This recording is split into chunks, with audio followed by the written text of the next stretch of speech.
Hello and welcome, friends, family, fans, and supporters of Choir of the Sound. We are so glad that you are here with us today for this retrospective highlight reel of winter concerts from the past decade of Choir of the Sound. My name is Jeremy Matheis, and I have the privilege to serve as conductor and artistic director for the choir since 2011. You are going to love this trip down memory lane as we recall some of the great performances of the choir in various settings and with various themes, from African American spirituals to a concert based solely off of psalm settings to settings of requiems, all the way to a celebration of music. The choir has done a variety of themes at our winter concert over the past decade, and I am thrilled to be able to journey back in time with you today. You're also going to get some great insight into the lives and the musicianship of some of our members and as well as our associate director. Before we begin, I want to send a special thank you to someone who made all of this possible, David Horiuchi. David is a longtime member of the choir and has been very active over his tenure with the group, but he has put in a lot of behind the scenes video editing work for this specific project, as well as compiling all of the archival footage that you will see today, plus much, much more. I'll be back at some point throughout the highlight reel to check in and offer up some interviews with folks, and then I'll close things up. But for now, sit back, relax, and enjoy this trip down Choir of the Sound musical memory lane.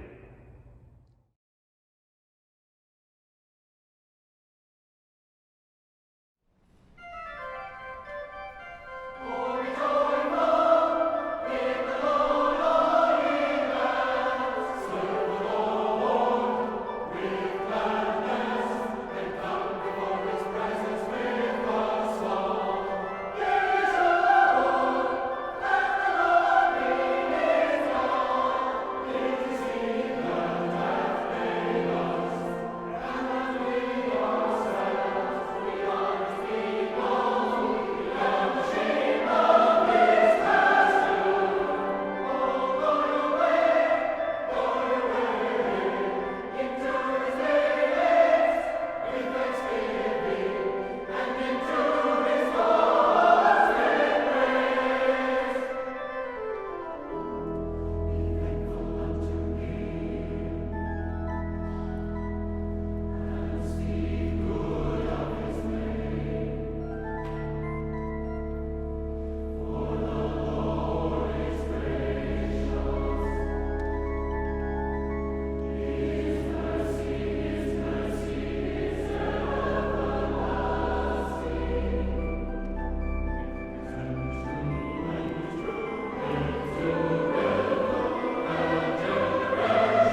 Welcome, everyone. Thank you for joining us. I'm here today with Angela Carden, and she has agreed to take some time to talk with us about her experience with Choir of the Sound. Angela, thank you so much for being here. Thanks for having me. So, can you tell me just a little bit about your background with the choir? When did you join Choir of the Sound? I joined in the fall of 2002. So I auditioned for Bob Metzger, who was the founding director. So I've kind of had all the directors, although I wasn't with Bob for very long. We had just moved here to Seattle, my husband and I was looking. Actually, I got the Shoreline Community College course catalog in the mail, and at the time, Choir of the Sound was advertised as a course. It was a course through there, and I was like, "Oh, great, a choir! I've been looking for one," and so I auditioned and got in, and here I am. Awesome. So you have sung for all three directors that have been at the helm at some point for Choir of the Sound. I was toward the end of Bob's tenure, so not a lot of experience with him. But yeah, there's not a lot of people that have had that experience, so that's really cool. That's really neat. Not. Yeah. Do you remember any of the specific circumstances around why you chose Choir of the Sound? You mean apart from the fact that it showed up in my mailbox? Yeah, right. I was looking for a community choir. So 2002, like, I don't know that COTS even had a website. So I knew really nothing about what COTS did. I didn't know even what kind of music they did. I really just wanted to join a musical group. I had been, we moved here from Michigan. I had sung with a community choir in Ann Arbor. And I just, I knew moving to a new place, I needed a place to meet my people. And it seemed like a good way to do that. And a good way I had a lot of free time at that point. I had just moved here. I hadn't started my job yet. And it just seemed like a great way to sort of break in to a new friend group. And so I don't think I even looked at any other choirs. And it was close to my house. That was the other thing. And I didn't really know my way around at that point, so I knew I could get there and back and not get lost. I like that what you said, to meet my people. I think that's what draws so many people to whatever group they end up joining. I mean, there's something about choir, right? Like, there's something about it. Was that choir in Ann Arbor similar to Choir of the Sound, or? No, it was much smaller, and it was I would say this sounds kind of bad, and I don't mean it to. It was more amateur. Like the technical level was lower, but it was similar in that it was a fairly tight-knit group, and they did a mix of music. They didn't do quite as much music. Like a concert would be like 5 to 10 songs. Okay. It was a little less intense, but still a good group. Yeah, good, great. Is there a specific show or concert that sticks out for you in your memory? Oh gosh. I mean, you've been singing with the group since 2002, so yeah, there are so many. Oh my gosh, there have been so many great shows. I think, the Elton John Billy Joel concert has really stuck with me, just because it was, I don't know, the music was so great and the costumes were so great, and it was just such a fun show. The one holiday concert we did that was Darkness and Light, which I know not everybody loved, but I did because it was not our typical holiday concert. I think you and I have talked a lot about how holiday concerts are the most difficult to program. Right? And they can kind of get a little repetitive, I guess, when you've been in a choir for a long time. And audiences love that, right? Like people have all their favorites, and that's fine. But it was so fun to do like a show that had all this different music and had this kind of interesting theme to explore. So that one really stuck with me. That Darkness and Light concert, that was the one where we did the Krampus, right? The Krampus song that I think it was, I think was he Derek Tilton at that point, one of our composers in residence arranged, which was very unique. Yes. And there was also, didn't Avery play like a tune on was it the penny whistle, or like a pipe of some kind? And that's very familiar. Yeah, and that one didn't have any singing. It was just like an instrumental piece, and I totally remember that. There's a lot of great stuff. A lot of good memories have come back through these interviews. So Yeah. thank you. Going back to 2013, so it was technically our winter concert, which we have in early March, and this was our first winter concert at St. Mark's Cathedral. Yeah. And all of the first half repertoire was Benjamin Britten. Mm-hmm. What specifically do you remember about that concert? Well, it was my first time ever being in St. Mark's, so that was impressive for me. It's such an interesting and big space. Yeah. But also that concert as a whole was, I feel like it was a turning point for the choir in a lot of ways. And I think that it was a really challenging concert. Like David was nice enough to send me the old program so I could refresh myself on what we sang. And there was a lot of music in that concert. Yeah, there was. It was intense. And it was not easy music. We did all this Britten, which like the first half alone would have been a really uphill climb, it seemed like. And then we did a whole second half with all this other great music. And I feel like for me, this was the first time I really saw the choir kind of coalesce around wanting to get somewhere, like, and it's not that we hadn't had high musical standards before, but people were willing to reach a little further. Yeah. And put in more extra time than they usually did. And there was something about the music and the location and the vibe of the concert that really drove people on. And I'd never seen the choir quite do that before. And I mean, I include myself in that. Like it was that way for me too. And I think that has persisted. It sort of set a new level for us. And I think the level of commitment around the choir and our commitment to great musicality and technical artistry and all that stuff has really risen since that concert, and maybe because of that concert. Yeah. As a conductor, I thinking back and looking back, I could definitely feel like at one point in that quarter, the choir was fully invested and fully committed. I think it was either at some point during that retreat that we take to Bastille over the weekend or soon thereafter, because we finally were sinking our teeth deep enough into the repertoire and getting enough, of that positive feedback of, hey, listen to how this is sounding. This is going to be incredible. Yeah, and I think a lot of the repertoire was unfamiliar to people. I had sung some of the Britten before. Cots had done Rejoice in the Lamb before, and I had done one other piece, I can't remember which one. And but a lot of the rest of stuff was brand new. And Cots had done plenty of masterworks over the year. Everybody sung Elijah a million times. Everybody sung Verdi Requiem a million times, but we'd never done Britten or anything really in that kind of modern classical genre. And so I think for a lot of people, it's just a total like mind reset. Like this is different. This is exciting and challenging, and we can really sink our teeth into it. And it was really cool. It was cool to see the group kind of get ramped up about it. I think there's a lot of anxiety about it too. Absolutely. But it was really cool to see. And I remember even some of that anxiety being voiced at one of the board meetings before one of those concerts, really? one of the very little known facts. And that was a learning moment for all of us and a growing moment, to be honest. Yeah.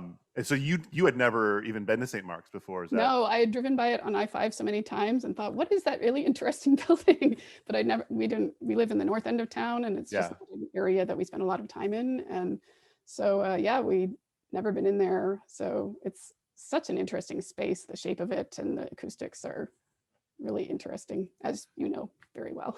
For those who don't know, St. Mark's has just a really fun nickname. They call it the Holy Box, and because its shape, obviously, but it's technically unfinished because when it was being built, the funding ran out. It was around the time of the Great Depression, and so they ended up with this box shape instead of I guess is the cruciform is what we're used to.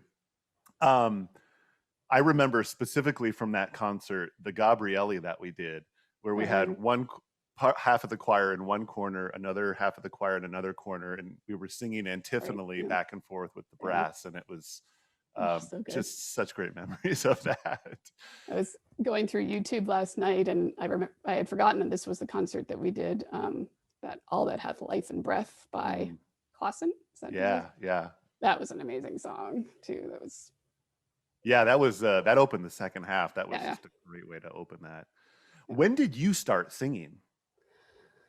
Oh gosh, I joined a children's choir. I should say my mom made me join a children's choir when I was in 4th grade, I think. And at the time I super resented it. Like the only experience I'd had with vocal music up to that point was vocal music in school. We had a class like once a week with this teacher named Mrs. Benson, who carried a tuning fork and a little embroidered pouch around her neck. He would ding it on things to get the pitch. And we sang what in retrospect were really inappropriate things for school children, but I guess that was, what you did in the 1980s. Anyway, so the choir was at the time called Piedmont Children's Choir. I think it's now called Piedmont East Bay Children's Choir. It's much bigger now than it was when I was there. And my mom decided I needed something to do other than sit at home and read books. And so she kind of shoved me into it, and I took to it immediately. My mom was right. Dang it. Mom's off an R, I guess. And so, that was it. I stayed in that choir for 4 years, I guess, through 8th grade. And then I transitioned to high school. And so I joined the high school choir. And then I went to college and I sang in a women's choir through most of college. I took a little break when I was in graduate school. And then I joined the Ann Arbor Community Choir towards the end of graduate school. And then I came here and joined COTS. So I've really been singing since I was, how old are you in 4th grade? 10. Yeah. So that's, almost your entire life. Yeah. It means a lot to me, singing. It's an important part of how I identify in a lot of ways. It's the thing that I do that isn't working or parenting or being a spouse. Absolutely. Do you play any instruments? I don't. I wish I did. It's kind of one of my big regrets in life that I never learned piano or anything. It's funny because my mom especially was really musical. She played flute, but she never pushed us, apart from pushing me into choir, of course, but she never pushed us into instruments. Maybe it was just, it was enough to push me into choir, and additional stuff would have been too much. I don't know, but I really wish I could play piano. That's my big regret. And I still think sometimes about taking lessons. I may do it someday. It would certainly make being a section leader easier. Absolutely. So you got pushed into choir. My mom pushed me into piano lessons. Yeah. And I essentially, after I think 6 years, forced my way out, which I later, and still to this day, regret. But what's done is done, right? Yeah. I mean, I don't know. There's still time. There's still time. Just like Choir of the Sound, has a lot of adults that come back to singing after a hiatus. I think anybody can come back to music if they really want to. Those are some of my favorite stories too. Yeah, when I'm auditioning people and they start talking about, I really miss singing. Yeah. And then to see them once they join the group and it's just it clicks and they're like, oh, where have I been without this? Yeah, it is cool. And we talked about this before. There, in a lot of ways, aren't many opportunities for adults to sing after college, right? And so I think a lot of people just don't realize that that's an option, and it's really awesome that Choir of the Sound does that. It's it fills a, like you say, it fills a niche for a lot of people. Yeah, musically and community wise. Yes, definitely. Yeah. My last question for you. We're not singing in person still, but once we are back in person rehearsing and performing, are there any specific opportunities or performances that you're looking forward to? Oh gosh, this is so hard to answer, because I'm looking forward to all of them. Yeah. I honestly, at this point, would be so happy just to be in a room singing with people, or outside singing with people, or singing with people at all.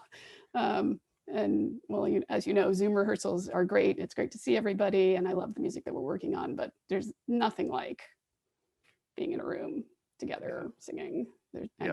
I mean, I'm sure you're missing it even more than I am. And yeah, I don't have any particular like musical goals or anything. At this point, you could hand me like a stack of commercial jingles and I would be like, great, is there harmony? Awesome. Like, True alto. Yeah. Is it all on G? Great. Right. But yeah, no, I just want the opportunity again, you know, and I think we all feel that way. So, yes, absolutely. Yeah. And that day will come. That I day know, will come. I have great hopes for the fall, and Yeah.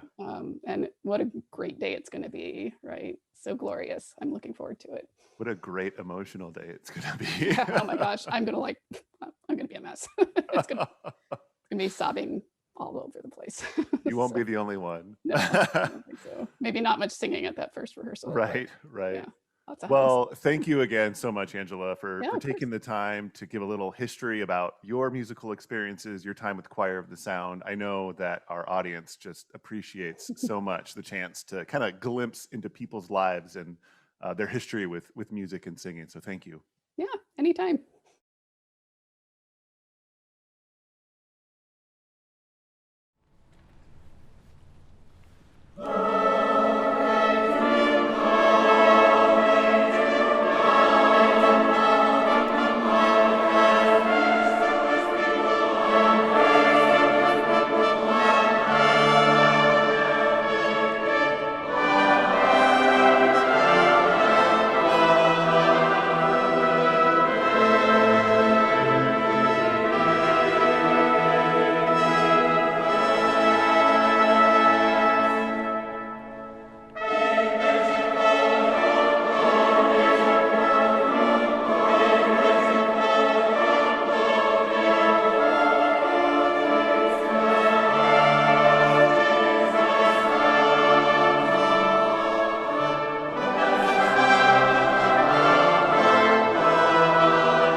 Hello, everyone. I'm here with Robin Etheridge, and she has so kindly agreed to spend some time with me answering some questions about her experience in Choir of the Sound and in music in general. So welcome, Robin. Thanks for joining me.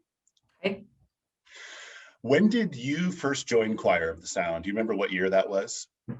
I do. My first quarter with Choir of the Sound was winter 2013.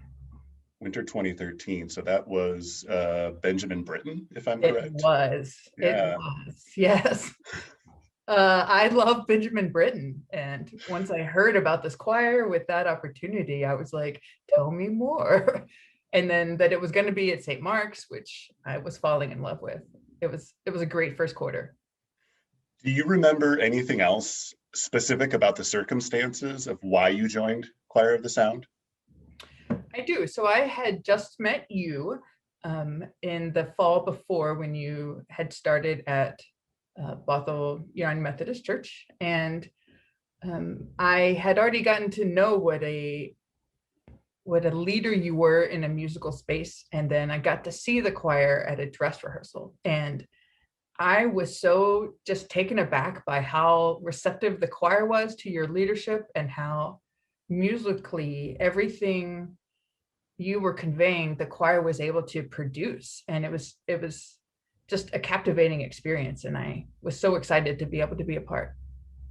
That's a really, really great story of someone experiencing the choir, probably for the first time. I mean, you probably hadn't heard the choir before that dress rehearsal. I'm assuming that was like the holiday show dress rehearsal.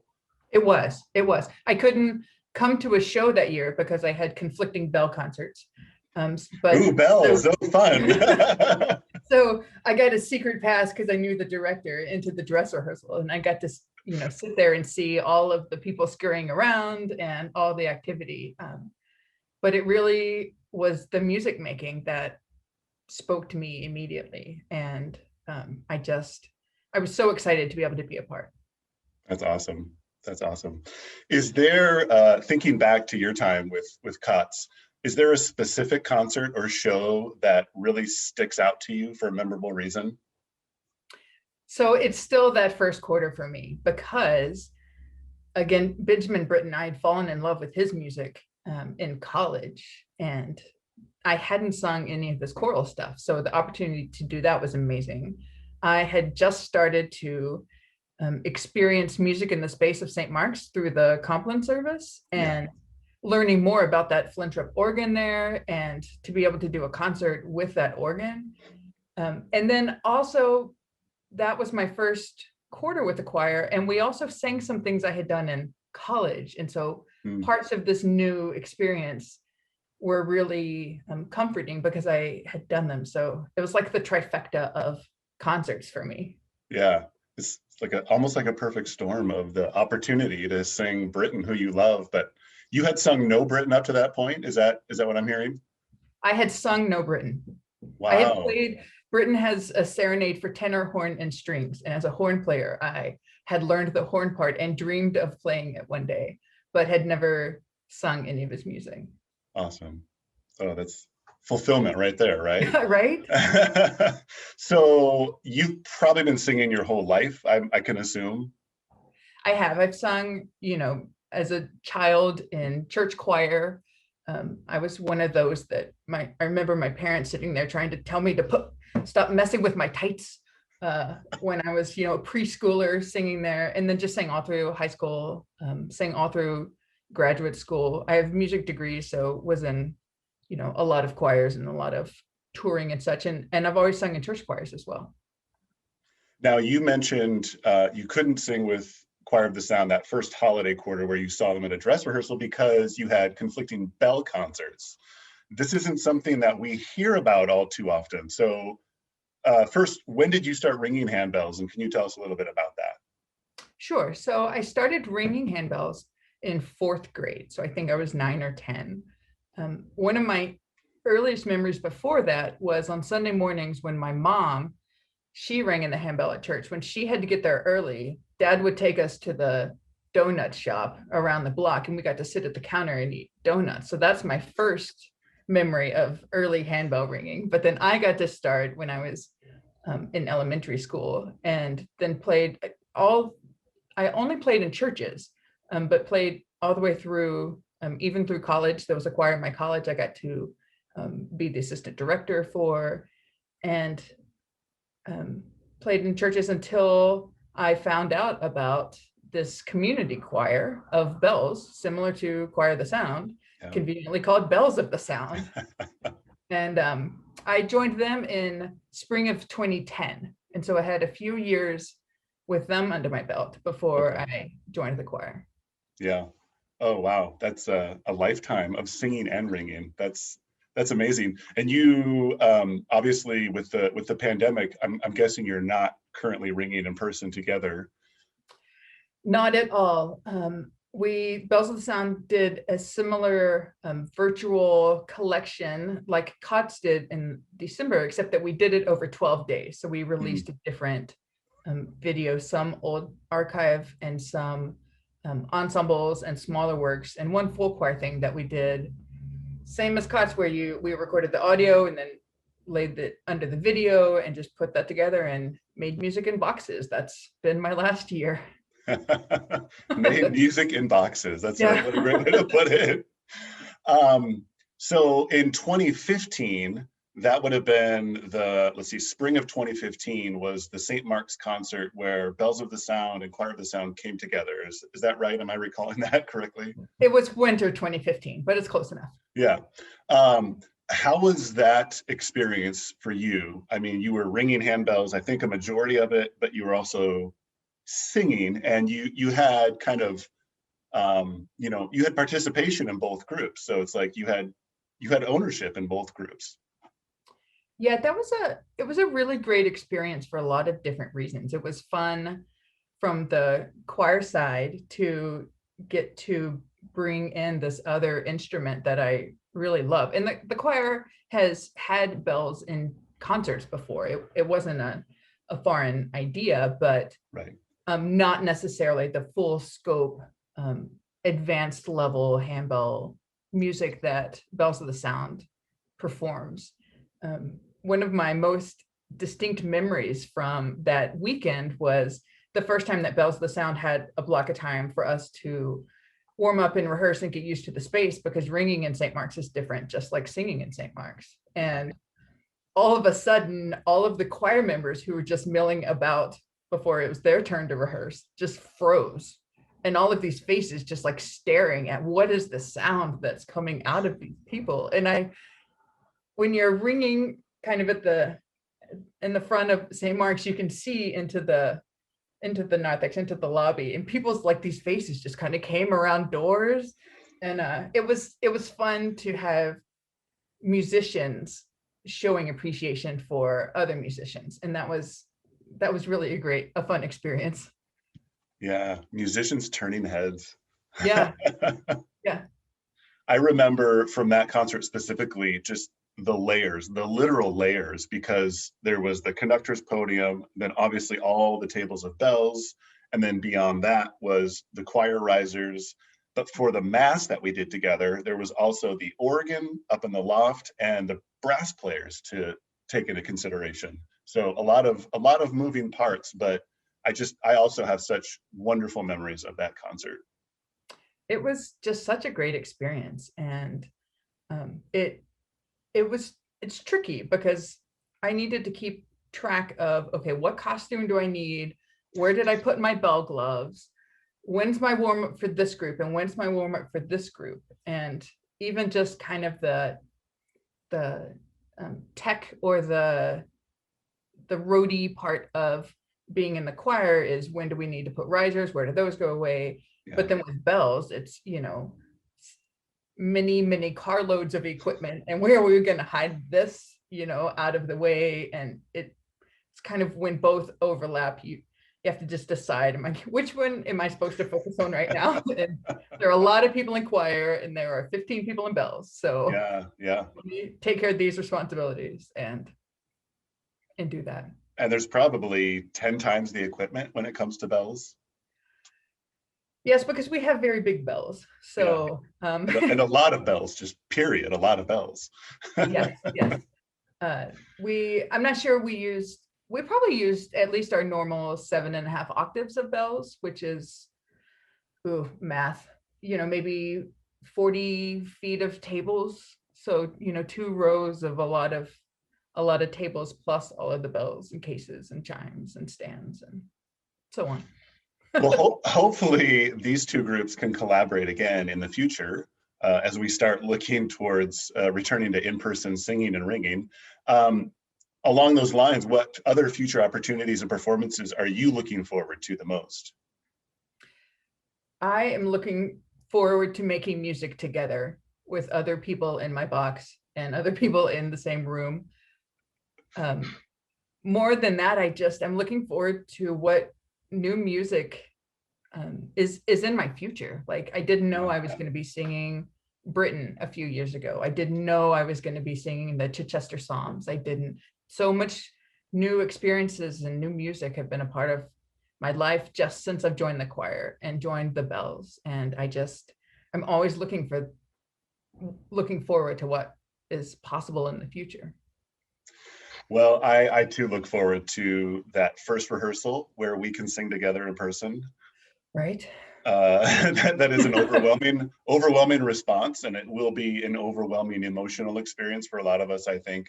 But all of those experiences, bells, choir, our holiday show, our pop show.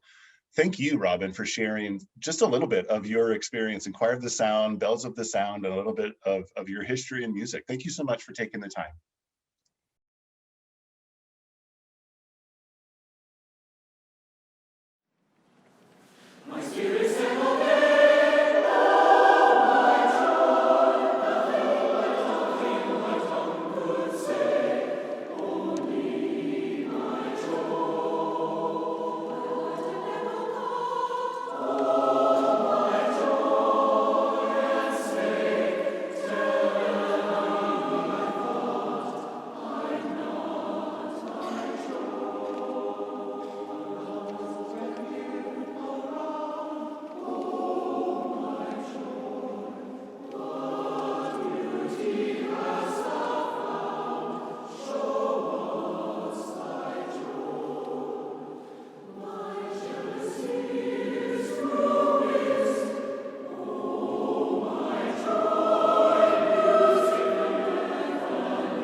Hello, friends. I am Jeremy Matheis, and recently I had the great privilege to talk with our composer in residence, Jeff Kroll.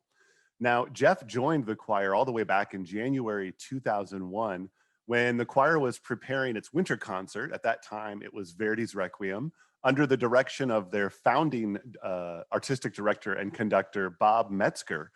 Jeff's dad, Ed, had joined the choir in the early 80s. And so there was a genuine connection there for both of them to be singing together in the choir at the same time. I asked Jeff if there was a show or concert that stood out to him, and he replied that it was our winter concert in 2017 that was at St. Mark's Cathedral. And we were able to sing a song of Jeff's called May Peace Be Inside All Hearts. And we ended up singing it in the round, completely encircling our audience, something we had done the year prior. And Jeff was really struck by that and asked if we could do that with his piece. And it received just great feedback from both our audience and choir members alike. Jeff said he began composing originally when he was in middle school. He said they were simple creations that weren't necessarily saved. But then in high school into college, he became a little bit more serious and ended up actually taking classes that revolved around writing, arranging, and recording. A lot of what he did arrange back then were 4-part arrangements of church hymns and improvisational concoctions, as Jeff puts it.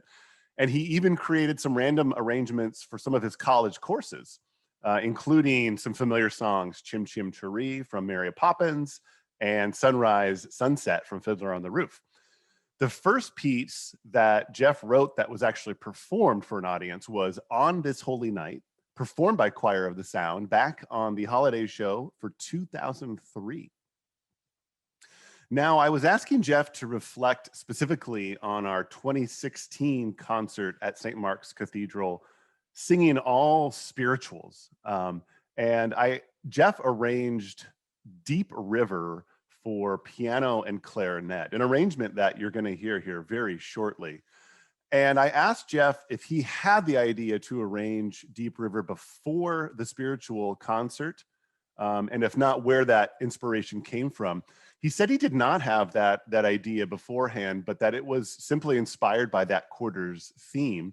And once he knew the theme, he started looking through the various spirituals to see if there was one that he wanted to arrange, and Deep River stuck out to him, especially because we were already slated to sing a choral arrangement of Deep River, which you will also hear shortly. He decided to write the instrumental arrangement for piano and clarinet. I asked him specifically why he set it in a minor key, and Jeff's response was, I mentioned in an interview for our holiday show this past December that I've always been fascinated by turning a song from a major key into a minor key. And he would always tinker around with a church hymn or a well-known song to turn it into a minor key version. But this was the first time he was really serious about writing something in this way.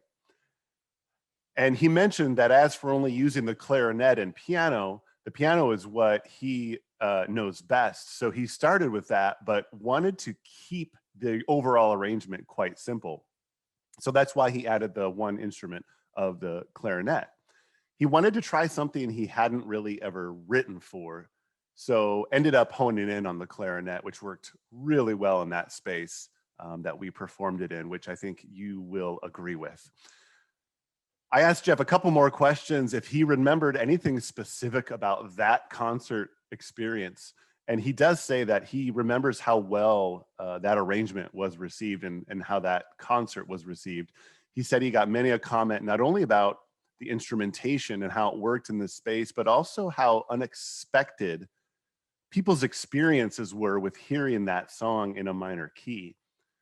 He also believes that that was the first concert since he joined the choir where he played the piano as part of the concert, which is really exciting. The last question I asked Jeff was, what future opportunities and performances are you looking forward to the most? And here's what he said. He said, I've got a lot of pieces that are finished that have yet to be performed. I also have several in the pipeline that I'm currently hard at work completing. My biggest hope is that this choir will continue to be an opportunity to showcase my love of creating music. I'm extremely grateful for the chance to let these pieces journey out of my computer and into the hands of this wonderful group of singers, and I'm blessed to be a part of. I'm also looking forward to being together once again, singing in person, so we are able to share our love of music with our audiences for months and years to come. I completely agree with that, Jeff. We cannot wait to get back together again and sing in person. But until then, continue to enjoy highlights of Choir of the Sound. And this will take you back now to our winter concert in March of 2016 at St. Mark's Cathedral. Deep River, arranged by Jeff Kroll, followed by Deep River for Choir, arranged by Matthew Clausen.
All right. Well, I am here today with Miriam Anderson, the Associate Director for Choir of the Sound. It's good to see you, Miriam. Thank you for joining us. Happy to be here.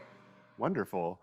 I'm curious to start off, when were you hired by Choir of the Sound? What year was that? So I think it was right before the 2018-2019 season. Okay. Do you remember why specifically you were interested in applying for this position? So I'd actually gotten to perform with the choir before because I was playing timpani for Thalia and we'd done some concerts together. I was always really impressed by how great the choir sounded and also just how kind all of the people were and the warmth of the community. And then in the Psalms concert, which was before I was working with Choir of the Sound, I got to conduct some of the Vivaldi, so actually work with the choir, and I got to go to a rehearsal, and it was really fun. So when I found out about the position, I made sure to apply. Wonderful. We'll get to see some of that, see and hear some of that Vivaldi here coming up in our highlight reel. And I'm wondering if there's a specific show or concert that really stands out to you for a memorable reason. Sure. I think for me, the one that stands out the most is the Viva la Diva show that we did. I guess it was 2 years ago now. But it was so great to have the opportunity to lift up other women artists. And the show itself was just so much fun. And I just really enjoyed doing it. That show was a lot of fun. I have a lot of memories that come flooding back when I'm listening to the radio or whatever my music source is. That happened to me at the grocery store today. Yes, indeed. I've had that happen at the grocery store. Just get a little more background, because you're not just a singer and a conductor. It sounds like you are a percussionist as well, which is really intriguing and exciting. When did you first start singing? So I grew up singing. My dad's a folk singer, and so singing in the home was very, very normal for us. And then I joined a children's choir when I was in 5th grade and then just kept singing throughout. Yeah. That's the thing about singing. So many people I talk to, once you start, you can't stop. And it's a good thing. And when people do stop, they find out they're missing something, and sometimes they don't realize they're missing singing. Yeah. So they come back to it. It's a part of your life that is really hard to let go of once you've found that love. Absolutely. Absolutely. It's really fun to hear those stories when people come to audition for Choir of the Sound. And they come back to singing, and it's like that aha moment, and we're just so happy to welcome them. When did you first start your formal training for conducting? Sure. So I did a little bit of conducting in high school, but not much. And then when I went to college, in undergrad, I majored in music, and I was able to start taking some conducting classes. And I was hooked. It was just so much fun. It was kind of like putting everything together, like the music history and the ensemble work and the actual making of music and studying it all, and then getting to kind of mold it all together was just so much fun. So yeah. I was hooked. Yeah. I remember when I was a kid having those moments of hearing music playing and either literally getting up and conducting or wanting to conduct and wave my arms. I don't know if you have experiences like that when you were younger. Absolutely. Definitely. Yeah, that's really, really exciting. What about the percussion aspect of your musicianship and the depth and the breadth of your musicianship? Have you been a percussionist all your life? So I started singing and playing percussion around the same time. So in 5th grade was when we got to kind of start playing in band or orchestra if we wanted to. And so I started playing percussion then, and again, just kind of continued. And all through high school, I was in choir and band, and all through college, I was in orchestra and choir. And so it's been something I've been able to kind of do alongside singing and conducting, which has been really great. And it feels like it's full circle. Right. Having those different kinds of experiences. Are there any other instruments that you play that we're not aware of? I play guitar and I play mandolin, not particularly well, but passably. And that's pretty much all I've got time for. Right. You are so busy with all of your musical experiences. Speaking of experiences, what was that experience like conducting Choir of the Sound with Thalia together? Because like you had said, you had heard the choir before and really liked their sound and the community aspect. But what was that like? So it was wonderful. Because I have that choral and orchestral background, whenever I do get the chance to work with both a choir and an orchestra, it's like my favorite thing in the world. And I was so incredibly honored to get to conduct Katz and Thalia in that particular concert. It was a wonderful musical experience. It was just great. I loved it. Yeah, wonderful. I remember that very vividly. And the sound that you pulled out of the choir and the full ensemble with the orchestra was just wonderful. Were you a little bit nervous when that first concert happened? Or maybe you were probably nervous too, like before the first joint rehearsal with both groups? Oh, of course. The first time you ever stand up in front of a group is always terrifying. And then what makes it great though is when you have a group that you stand up in front of them for the first time, and then they're so responsive and they're so warm. They smile back at you, and they smile with their sound too. And I really felt that from this particular group. But then of course when you add an audience, then the nerves go up again. It's just the way it is. And that experience of stepping in front of an ensemble you may not be familiar with is nerve-wracking for me. And I think you can probably identify with this, but because you haven't necessarily built a rapport or a level of trust, you really only have past experiences or what you've heard about someone to go off of. Absolutely. There's this whole different kind of vulnerability that I think both you and the ensemble have to have when you're going into this relationship for the first time. Yeah. And it can be really special, and it can be really cool. And that was how I felt when I got to work with Katz that very first time. Awesome. And then, like you said, you add the audience in that factor, and there's another layer of nerves to deal with. So looking forward, what future opportunities and performances are you most excited about? Understanding that as of right now, there's really nothing set to say, by this date, we'll be performing in person again. But, in all likelihood, we will maybe sometime this calendar year, who knows? But what are some of those specific musical experiences you're looking forward to? Sure. I mean, honestly, I just can't wait to hear and feel people singing and making music together again. There's something so special about large ensemble singing. And for conductors as well, we get to actually feel that sound in our hands and feel how it changes based on what we do. And even though we're still singing together and we're still making music together virtually, we're doing the absolute best that we can.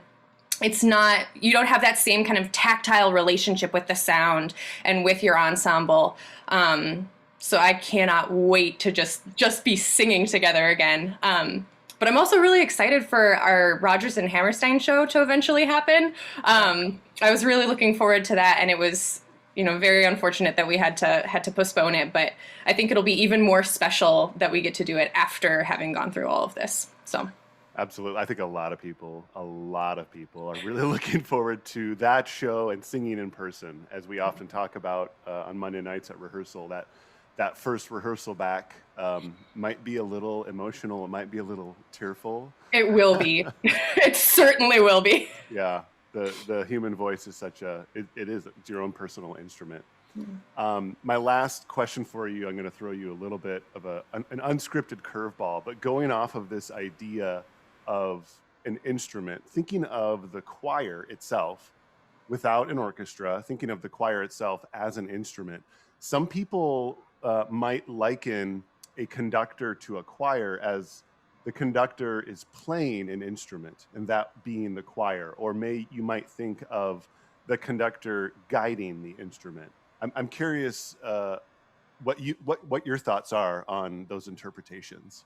Sure. I think a lot of that comes down to the way that you want to conduct. You can do it in any different kind of way, but I feel like our job as conductors is to help them make the best possible sound and be as expressive as they can possibly be. So that's what I try and show in the way that I move and the way that I help them sing is, you can probably hear my cat in the background, can't you? I'm so sorry. We'll leave that. But I guess back to your question, I think guide is probably the closest in terms of the words that you were saying to the way that I feel about it. yeah, it's just kind of helping them make the best possible sound that they can make. It's not about me, it's about them reaching the potential that they have inside of them as musicians. Yeah, that's fantastic. And I see that in the way you work with the choir all the time, trying to evoke and get the best sound, the best musician out of each individual to form that whole ensemble sound. Thank you so much for spending some time with us today, Miriam, so we could get to know a little bit more about you and your musical experiences. Oh, you're so welcome. This was great. Thank you for having me, Jeremy.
Welcome back, everyone.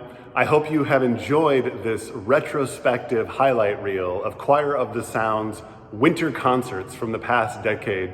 It sure was fun to relive this together with you, and a lot of fun to put it together. I want to send a special thank you to David Horiuchi again for all of his tireless work behind the scenes editing video for this project.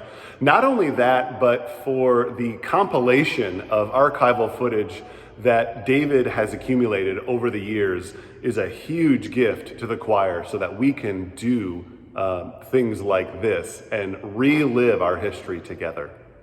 I want to tell you about a couple of opportunities coming up to experience and engage with the choir. First up, our virtual spring show, In the Name of Love, will begin June 11. Go to choirofthesound.org to find out more and to get your tickets.